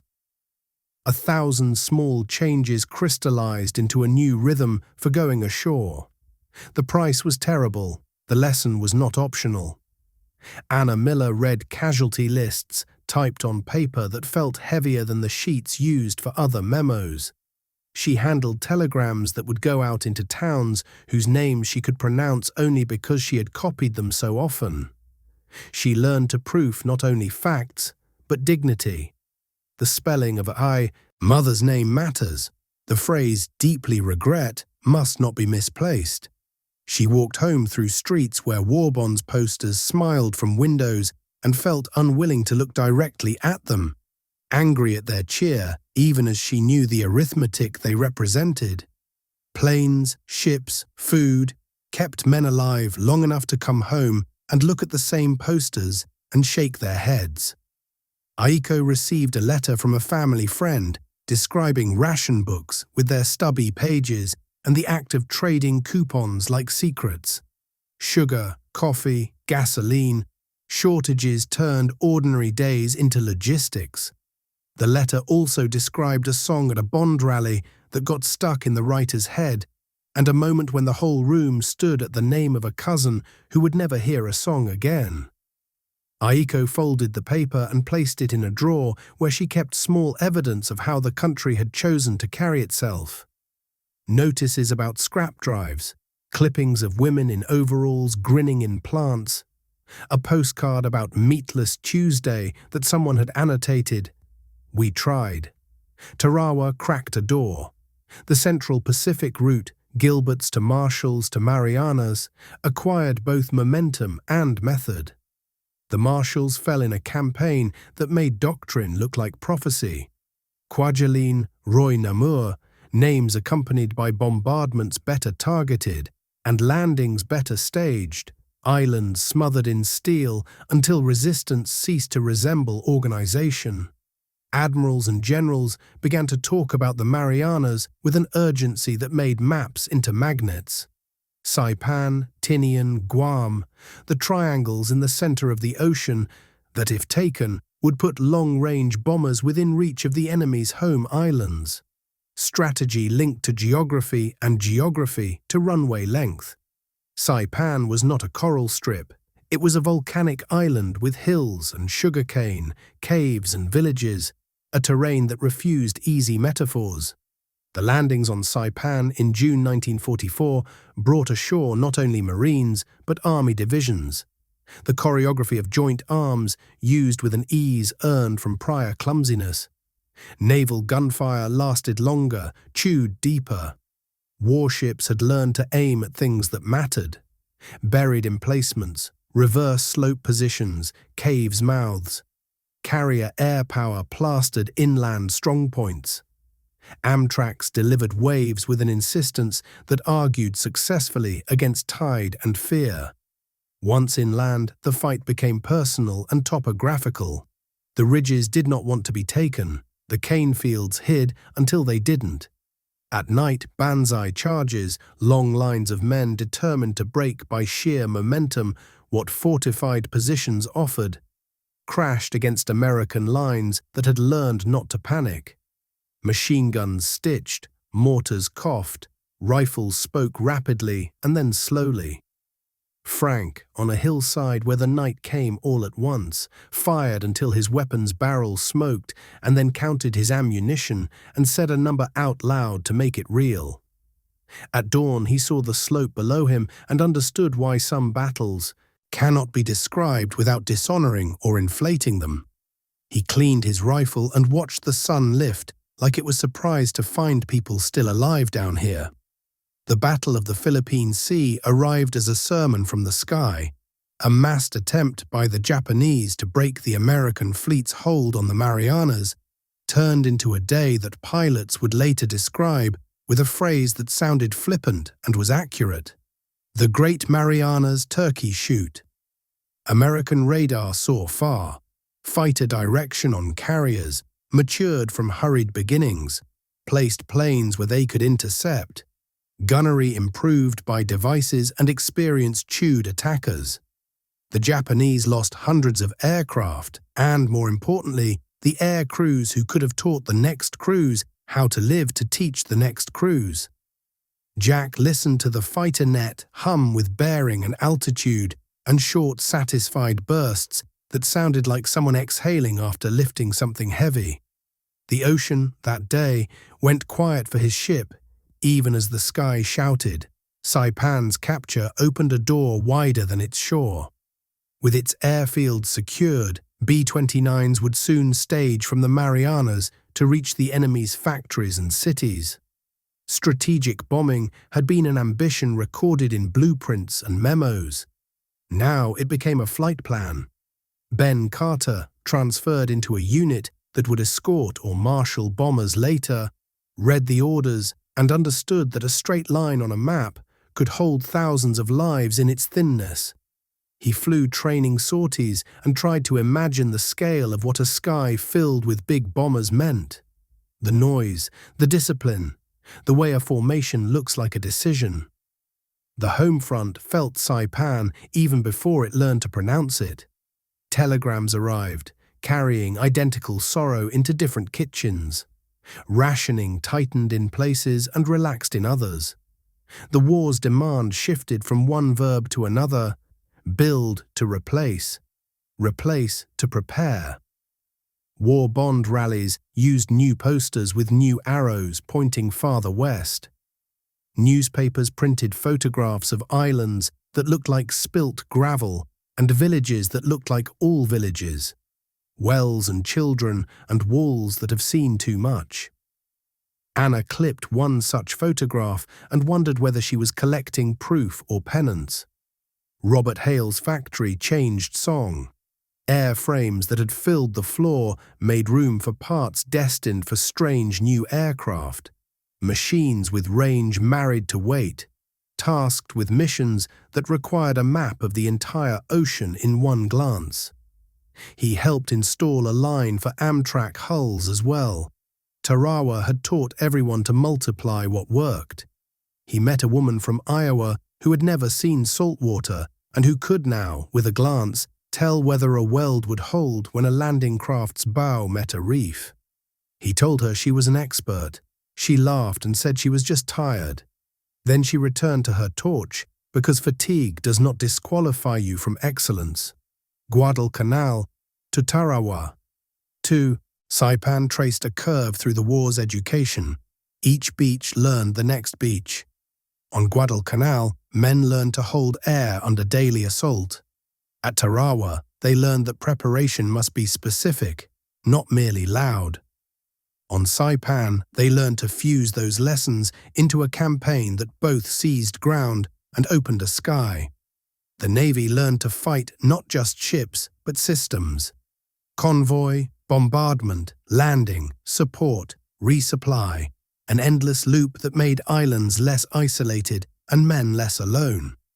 The Marines and Army learned to inspect each other's habits and keep what worked regardless of branch pride.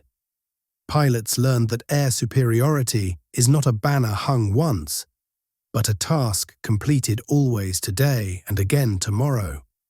Frank carried jungle rot scars into cane fields, then inland into hills where the air felt different. He learned not to anticipate too many days at a time. He learned small rituals that made life livable, socks dry before sleep if possible, canteen half full before any march, a letter begun even if it would not be finished soon. He lost friends and acquired superstitions and found both were heavy in a pack. He told himself that the measure of a man is how he acts between the shell bursts, not during them. He tried to act well. Jack acquired an ear.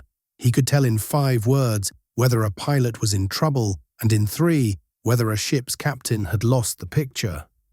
He learned to be a translator between radar and reality, between doctrine and the moment. He collected call signs in his head like a stamp album and crossed them out too often. He taught younger radio men how to breathe before they spoke. He kept a book in his locker where he wrote 1 sentence after each battle, never the same sentence twice. Sometimes technical, sometimes a memory, once just the word still. Ben's hand stopped shaking on takeoff and started shaking when he wrote home, which he decided was acceptable. He carved new checklists into old muscle memory. Oxygen on, guns warmed, eyes up, eyes everywhere. He tried to remember each crew chief's face because he had learned that gratitude decays if not spoken. He practiced formations like dances and tried to hold the music in his head when flak tried to drown it out. He slept hard when sleep came and was surprised by dreams in which he walked, alone, through cane fields. Anna's pencil grew shorter. She streamlined routes for paperwork because she had discovered that the difference between 2 days and 1 day can be measured later in names that do or do not appear on lists. She trained a new clerk and felt the first sting of thinking like a supervisor, protecting another person from the worst of it while asking them to do enough so that she would be less alone under the weight. She kept track of ships in her own way. A private ledger with a tick mark for each island the headlines could not pronounce last month, and people now debated over breakfast. Aiko pressed copy after copy of orders for units moving west to bases with names that sounded like something dusted with sugar, and then remembered that they were rocks with runway and graveyard in the same acre. She tried to imagine what it looked like when families received telegrams and sometimes failed because imagination is a muscle that tires. She added a new clipping to her drawer, a photograph of a woman in a bandana with a wrench, laughing at something someone had said just out of frame. Aiko liked the photograph because it seemed to say that dignity was possible without performance. On the islands, the earth learned to keep secrets. Caves hid sadness and ammunition. Villages, once evacuated, learned the echoes of artillery and carried them until they were knocked down and rebuilt and knocked down again. Beaches learned footprints and then rain erased them, and then other feet returned and made new ones. The ocean learned names and returned some of them in time to ships. The sky learned new arcs drawn by planes with longer legs. Maps were revised. Pilots carried new grid overlays. Quartermasters learned new distances. Chaplains learned new prayers. Every beach learned the next beach. The coral at Betio taught engineers how to cut channels. The cane fields of Saipan taught infantry to pace their breath between hedgerows. Guadalcanal's runway taught staff officers that an airfield is worth a brigade. The night battles off Savo taught captains to trust radar and not to trust darkness. The learning was not sentimental, it was practical and paid for with currency that no banker would touch. But it compounded. By the time planners drew lines toward Peleliu and Iwo Jima and Okinawa to be told in later chapters, the arithmetic of landing had shifted. Doctrine had moved from pamphlet to reflex. On the home front, Rationing became habitual rather than theatrical. Tires were repaired until they looked like palimpsests. Coffee was measured like a vice. Sugar moved from bowl to recipe like a ceremony. War bond drives updated posters but kept the same photograph of a child with improbable cheeks because it worked. Factories learned to switch lines without pausing, from Amtraks to tank parts, from bomb racks to cargo hooks, from practice shells to high explosive. People learned to nod at star flags in windows without speaking, because speaking always reached for the wrong tone. Telegram boys learned to hate their jobs and do them excellently. Robert's plant held a ceremony for a production milestone, and he did not attend. He stood on the line and watched a small problem become large, and was glad he had stayed. He wrote a letter to Washington, arguing for more spare parts kits to accompany every landing craft, because the first beachhead hour broke more things than planners anticipated. He used numbers and then, as a last sentence, used a name. A foreman who had lost a son at Tarawa. He did not mean to be manipulative. He meant to prove that arithmetic could contain grief and that grief could improve arithmetic. Guadalcanal gave the war its first ground where the ocean's momentum could be stopped. Tarawa taught that the ocean guarded its ground with laughter that wasn't kind. Saipan unlocked range. Together they moved the front line from American self-doubt to American insistence. By the end of 1944's middle months, the Pacific War looked different from the year before. Carrier decks crowded with aircraft that did not have to beg for fuel. Transports unloading onto beaches where shore parties had learned to direct chaos. Runways reaching out like fingers towards cities once considered mythic for their distance. The enemy still fought with a fury that made every hill a sermon. The Americans fought with a system that made every sermon answerable.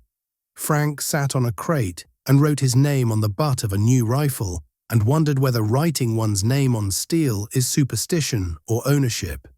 He watched a chaplain talk to a man who had stopped talking and learned that silence can be a refuge and a trap.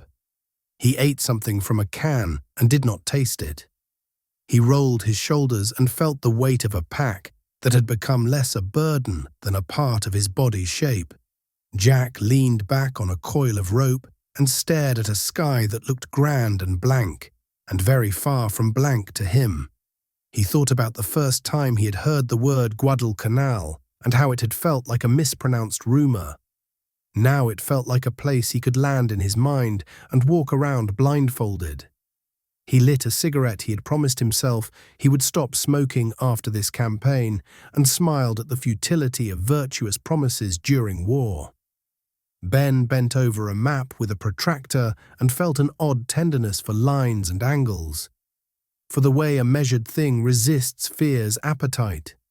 He traced a route from a base he had never seen to a city he had only read about, and then back again, adding wind, subtracting drag, multiplying fuel and confidence. He did not know whether the war would let him prove the math. He wanted the chance and dreaded it. Anna closed her office window against a draft and heard, as she did, the echo of a bugle from a park 2 blocks away, where boys played at soldiering and girls organized them. She wondered which of those would one day sit at a desk and write about a war, and whether the writing could ever convince anyone that the real lesson was not the glory of victory, but the sobriety of doing what you said you would do every day until the other side could not. Aiko bought a small plant for her windowsill with the first spare dollars she had had in months and watched it argue with the thin winter sun. She looked at it and thought about Henderson Field, how things grow where human beings insist on flat ground, and smiled at the arrogance and the necessity of that. The Pacific stretched out, dotted now with fields and hulls and graves. Each dot was a story. Each story was a page in a manual nobody would ever publish and everyone would use. The march was no longer only about holding lines. It had become about choosing lines. Where to land, when to risk. which island could be bypassed, which must be taken head-on because bypassing would cost more later. The war had turned into a kind of carpentry. Measure twice, cut once, sand the edge that will cut your hand tomorrow. Keep the tools clean even if your hands aren't. Every beach learned the next beach, and because they learned, the war moved west. From coral runways and jungle ridges, the war's footsteps turned toward stone towns and mountains older than maps.